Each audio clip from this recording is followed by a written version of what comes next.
प्रतिनिधींनी घेतलेल्या बातम्यांचा ऑनफील्ड आढावा। विरोधी पक्षनेते विजय वडेट्टीवार यांनी जरांगे पाटील यांच्यावरती केलेल्या टीकेला मनोज जरांगे पाटील यांनी प्रत्युत्तर दिलं आहे।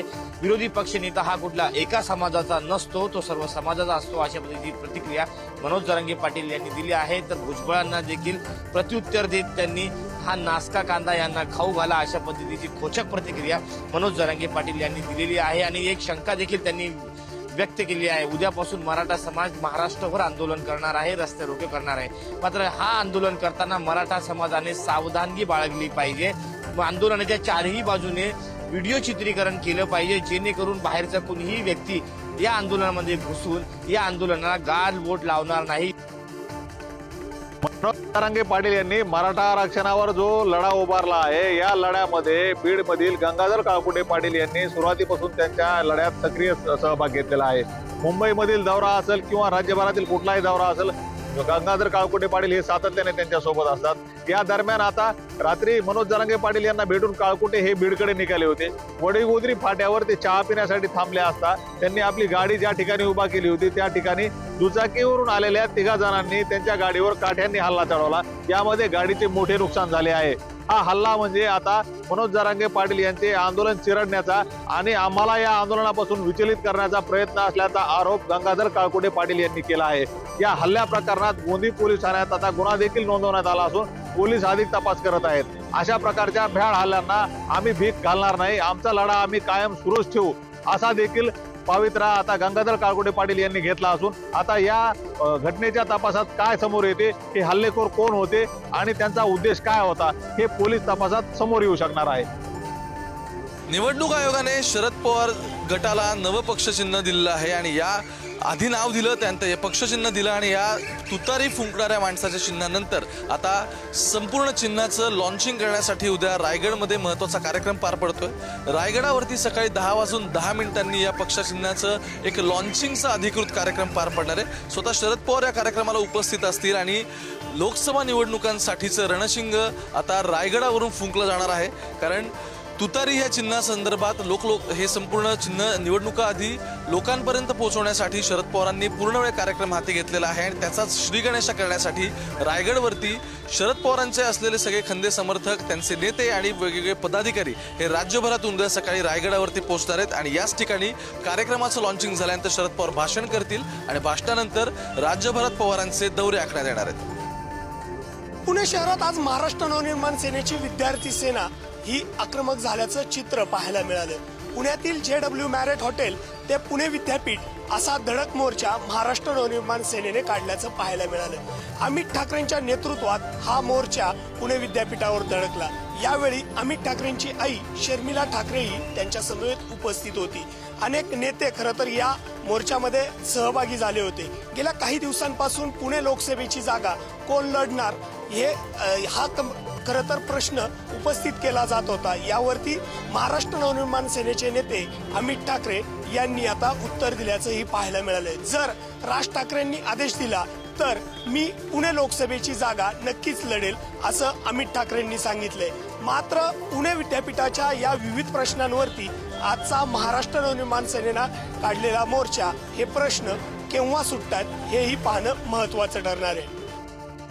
निवडणुकीच्या तोंडावर आता लोकप्रतिनिधींचं भूमिपूजनाचा सपाटा लागलेला आहे आणि यात अमरावती जिल्ह्यामध्ये राणा आणि बच्चू कडूंचा वाद पुन्हा एकदा पेटलेला आपल्याला या ठिकाणी पाहायला मिळालेला आहे।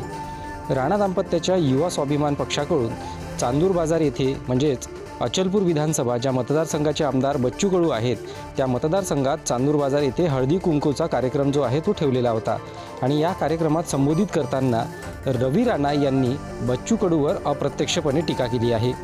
त्यानंतर काल रात्रीला बच्चू कडू यांनी त्यांच्या मतदारसंघामध्ये चांदूर बाजार तालुक्यातील शिरसगाव कसबा या ठिकाणी जाहीर मेळावा घेत पुन्हा रवी राणावरती अप्रत्यक्षपणे टीका केलेली आहे। या टीकेमुळे येणाऱ्या लोकसभा निवडणुकीच्या पार्श्वभूमीवर राणा आणि कडू यांचा दोघांचा वाद पुन्हा एकदा चव्हाट्यावर येणार का, असा प्रश्न आता सर्वसामान्य नागरिकांना पडलेला आहे। भाजपच्या खासदार रक्षा खडसे यांनी एकनाथ खडसे यांनी भाजपमध्ये पुन्हा यावे अशी माझ्यासह अनेक कार्यकर्त्यांची इच्छा आहे असं वक्तव्य केल्यानंतर जळगाव जिल्ह्यात राजकीय चर्चांना उधाण आले होते।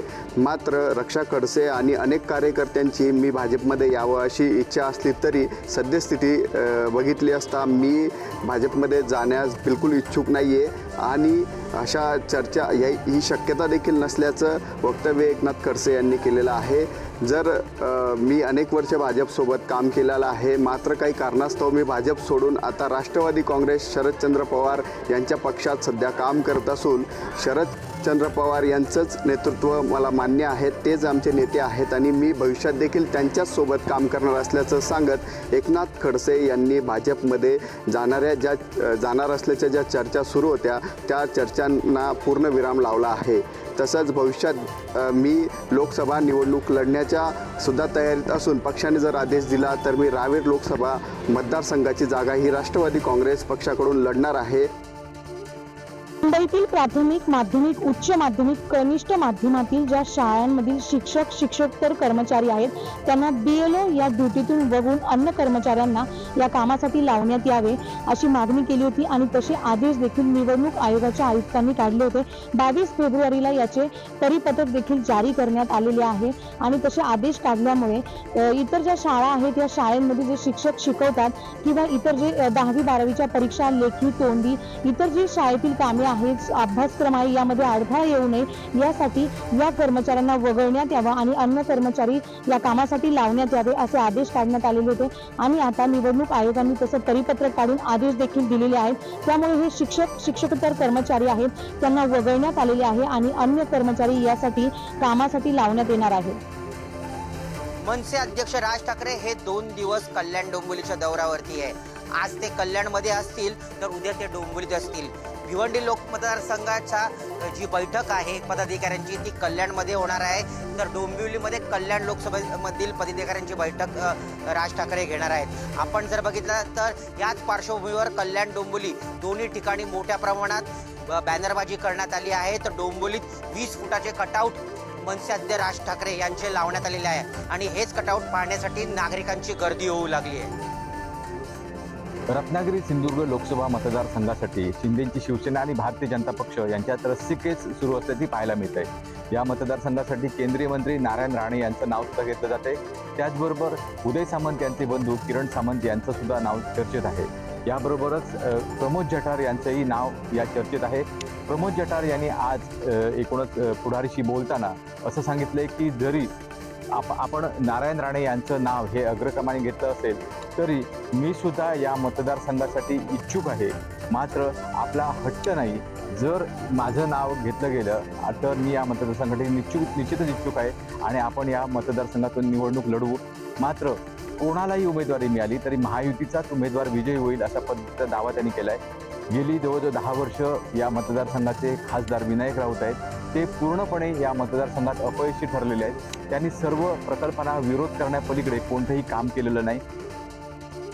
शेतकरी आंदोलनातील आजचा दिवस काळा दिवस म्हणून शेतकरी पाळत आहेत। युवा शेतकरी शुभंकर सिंग याच्या मृत्यूनंतर शेतकऱ्यांमध्ये संतापाची लाट आहे। आतापर्यंत 5 शेतकऱ्यांचा शेतकरी आंदोलनामध्ये मृत्यू झालेला आहे। आजच्या दिवशी शेतकऱ्यांनी सरकारचा निषेध व्यक्त केलेला आहे। पंजाबमधील सुवर्ण मंदिरासमोर पंतप्रधान नरेंद्र मोदी यांचा पुतळा जाळत सरकारचा निषेध व्यक्त केला जात आहे। त्याचबरोबर पंजाब सरकारने शुभंकर सिंग यांच्या कुटुंबाला 1 कोटी रुपयाची मदत आणि कुटुंबातील एका सदस्याला सरकारी नोकरी देण्याची घोषणा केलेली आहे। शेतकऱ्यांच्या पुढील आंदोलनाची दिशा आज ठरणार असल्याचे सांगितलं जात असलं तरी शेतकऱ्यांनी 26 फेब्रुवारीला देशातील महामार्गावरती ट्रॅक्टर रॅली काढण्याचं जाहीर केलेलं आहे। तर दुसरीकडे 14 मार्चला दिल्लीच्या रामलीला मैदानावरती मोठं आंदोलन केलं जाणार आहे। या रॅलीला महापंचायत असं नाव देण्यात आलेलं आहे। राज्यभरातील काल संध्याकाळपासून निवासी डॉक्टर आहेत ते संपावरती बसल्याचं आपल्याला पाहायला मिळालं। आज देखील या निवासी डॉक्टरांनी संपूर्ण राज्यभर आहे तो संप पुकारलेला आहे। राज्यातील एकूण 8000 निवासी डॉक्टरांनी या संपामध्ये सहभागी झालेले आहेत। तर निवासी डॉक्टरांच्या मागण्यांसाठी हा संप करत असल्याचं त्यांनी यावेळी सांगण्यात आलेलं आहे। याआधी देखील 7 फेब्रुवारी रोजी उपमुख्यमंत्री अजित पवार यांच्यासोबत ही संपूर्णपणे निवासी डॉक्टरांची बैठक आहे ती पार पडली होती आणि त्यांच्या उर्वरित मागण्या आहेत त्याला शासन दरबारी संपारी ठेवून लवकरात लवकर ही संपूर्णपणे निर्णय आहे ते घेण्याच्या तयारीत शासन असल्याचं हे देखील सांगण्यात आलं होतं. परंतु 15 दिवस उलटूनही हे संपूर्णपणे मागण्या आहेत त्या अशाच असून अजूनपर्यंत या रास्त मागण्या आहेत त्या मागण्या न झाल्या कारणामुळे काल संध्याकाळपासून हे संपूर्णपणे निवासी डॉक्टर संपावरती बसलेले असताना आज देखील त्यांनी हा संपूर्णपणे संप आहे तो पुकारलेला आहे. या निवासी डॉक्टरांच्या संपामुळे नक्कीच मोठ्या प्रमाणात हॉस्पिटल प्रशासनावरती एकच ताण येऊ शकतो. परंतु लवकरात लवकर मागण्या मान्य होत नाहीत तोपर्यंत आम्ही हा संप पुकारलेला असून आम्ही संपाच्या भूमिकेत असल्याचं यावेळी निवासी डॉक्टरांनी सांगितलेलं आहे. मोठ्या संख्येनं ड्रगचा साठा जो आहे तो पुणे पोलिसांनी जप्त केला. याचा आकडा 1-2 नाही तर जवळपास 1700 किलो इतका आहे. या सगळ्या ड्रगची किंमत आंतरराष्ट्रीय बाजारात अंदाजे 4000 कोटी रुपये इतकी असल्याची माहिती समोर येते. या सगळ्या प्रकरणाच्या संदर्भानं पुणे पोलिसांचा तपास सुरू आहे. जो मुख्य आरोपी आहे त्याचा शोध घेण्यासाठी पुणे पोलीस प्रयत्न करताना दिसते. सध्या दिल्लीतून काही आरोपींना पुणे पोलिसांनी आतापर्यंत पुण्यात आणलेलं आहे. सांगली त्यासोबतच कुरकुंभ अशा वेगवेगळ्या ठिकाणाहून जे आरोपी आहेत त्यांचा शोध घेण्यासाठी पुणे पोलीस मोहीम आखताना पाहायला मिळतात. या सगळ्या दरम्यानच्या काळात पुणे पोलिसांनी जे जप्त केलेलं ड्रग्ज आहे ते पुण्यातल्या पोलीस मुख्यालयामध्ये आणलं गेलेलं आहे. तिथे ते एकत्रितरित्या सीसीटीव्ही कॅमेऱ्याच्या निगराणीमध्ये ठेवण्यात आलंय. यात सगळ्या प्रक्रियेचा सगळ्यात महत्त्वाचा टप्पा म्हणून पंचनामा करण्यासाठी हे सगळं ड्रग्ज न्यायालयामध्ये नेवलं जाऊ शकत नाही आणि म्हणून न्यायालय स्वतः या सगळ्या ड्रगची जी पंचनाम्याची जी प्रक्रिया आहे ती पोलीस हेडक्वार्टरमध्ये येऊन करणार असल्याची देखील माहिती समोर आली. हे जे जप्त केलेलं ड्रग आहे त्याची पाहणी करण्यासाठी तपासणी करण्यासाठी म्हणून न्यायालय स्वतः हेडक्वार्टरमध्ये आल्याची माहिती आहे. नागपुरात हत्यांचं सत्र सुरू आहे. त्यातच आणखी 2 हत्यांच्या घटनांनी नागपूर शहरात खळबळ उडालेली आहे. पहिली घटना इमामवाडा पोलीस स्टेशन अंतर्गत झाली आहे तर दुसरी घटना बेलतरोडी पोलीस स्टेशन अंतर्गत झालेली आहे. मेहंदी काढण्यासाठी आलेल्या तरुणीला शंकर भोलासिंह राठोड यांनी शिवीगाळ सुरू केली.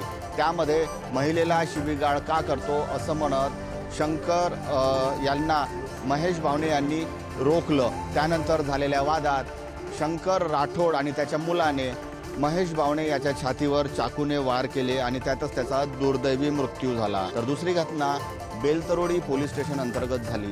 इथे NN स्वामीनाथन रंगनाथन या तरुणाचा त्याच्याच सहकाऱ्यांनी भोसकून खून केलेला होता. मात्र हा खून नसून अपघात असल्याचा बनाव करत त्यांना पोलीस स्टेशनच्या बेलतरोडी पोलीस स्टेशन अंतर्गत ऑरेंज सिटी हॉस्पिटलमध्ये दाखल करण्यात आलेलं होतं. मात्र हा खून झाल्याचा संशय डॉक्टरांना आल्यावर त्यांनी या घटनेची माहिती पोलिसांना दिली.